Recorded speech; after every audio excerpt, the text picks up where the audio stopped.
काही जणांच्या डीपी मध्ये अफगाणिस्तान पासून म्यानमार पर्यंतचा भूभाग अखंड भारत म्हणून दाखवलेला असतो.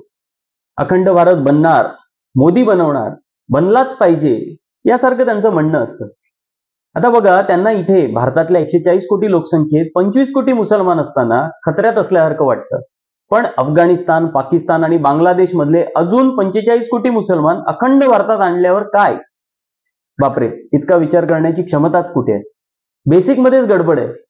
बघा, 4-5 स्वतंत्र देश एकत्र आणून अखंड भारत बनवायचं म्हणतात, पण इथल्याच वेगवेगळ्या राज्यातल्या लोकांना वेगळं समजतात.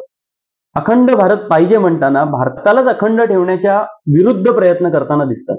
आंदोलन करणाऱ्या शेतकऱ्यांना खलिस्तानी म्हणतात, केरळला सोमालिया म्हणतात, काश्मीरी सगळेच अतिरेकी म्हणतात, 14 महिने जळणाऱ्या राज्याकडे दुर्लक्ष करतात, हिंदी भाषा आणि संस्कृती थोपवत उत्तर भारत व दक्षिण भारतात दुरावा वाढवतात, राज्यात भांडणे लावून देतात आणि सर्वात महत्वाचं म्हणजे सीमेवर कुरबुरी करणाऱ्या चीनला क्लीन चिट देऊन टाकतात. भारताची फाळणी झाल्याचे त्यांना शल्य आहे असं म्हणतात, पण द्विराष्ट्रवादाचा सिद्धांत मांडणारे त्यांना आदर्श वाटतात. मुसलमानांना राजकारणात स्थान नसावे अशी त्यांची इच्छा असते, पण मुस्लिम लीग बरोबर युती करून सत्ता स्थापन करणारे त्यांचे प्रेरणास्थान असतात.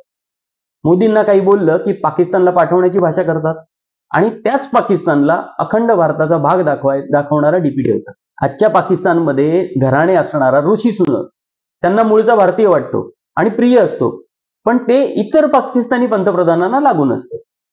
पाकिस्तान बरोबर बोलणारे मनमोहन त्यांना आवडत नाहीत, पण न बोलवता पाकिस्तानला जाणारे मोदी त्यांना आदर्श वाटतात. आणि हो, त्या भेटीचं बिल पाकिस्तानने भारताला पाठवलेलं. म्हणून म्हटलं, बेसिक मध्येच गडबड आहे. इंडियन व्हॉइसला लाईक, सबस्क्राईब व सपोर्ट करा ही विनंती. धन्यवाद.